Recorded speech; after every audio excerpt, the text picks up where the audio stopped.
هذا هو جبل منكير، وهذه هي الغيوم التي تأتي منه. انظروا كثافة الغيوم، كمية كبيرة من الغيوم تتجه نحو وادي بن. هذا الغيط قادم من جبل منكير نزولا هنا،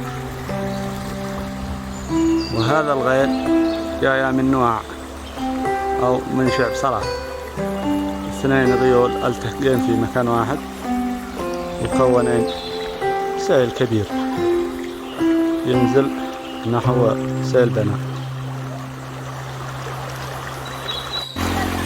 هذا هو الغيط يتجه من حصن نواع ومن جبل منكير نزولا إلى وادي بنا.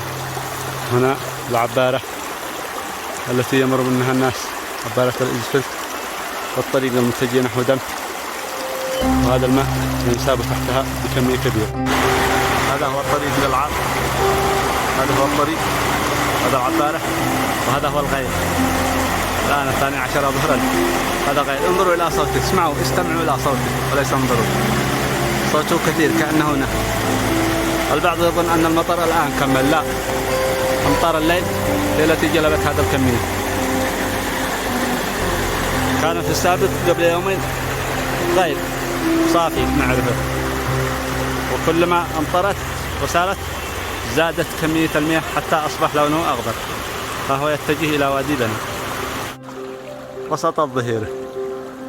هذه غيول تأتي من هنا من حصن نواع منزل، تتجه نحو وادي بنا. هنا نزولا نزولا نزولا إلى وادي بنا. مياه الغيول هذه العام مياه كثيرة متدفقة، مع كثرتها صار لونها هكذا أخضر، وهي الآن تتجه بسرعة كبيرة نحو وادي بنا. انظروا منظر، هذا غيط يمتد من جبل منكير إلى سيل وادي. شوفوا هذا هو الغيط نازل من جبل منكير إلى وادي بنا، لونه أخضر لأن المياه كثيرة، والآن يجري في الأرض ويتلون باللون الأخضر ويتجه وصولا إلى وادي بنا. هذا مش غيل، هذا سيل. لو أدام الله هذا النعمة ما عرفنا ما معنى الجفاف. هذا غيل ممتد من جبل منكير رأسا إلى وادي بنا. شوفوا كيف لونه أخضر. الغبورية هذه بسبب كثرة الماء يجري في الأرض حتى ظل أخضر، يعني غيل لأول مرة على مر التاريخ، ما نعرف ايش يكون بهذا اللون. فهو الآن متجه نحو وادي بنا.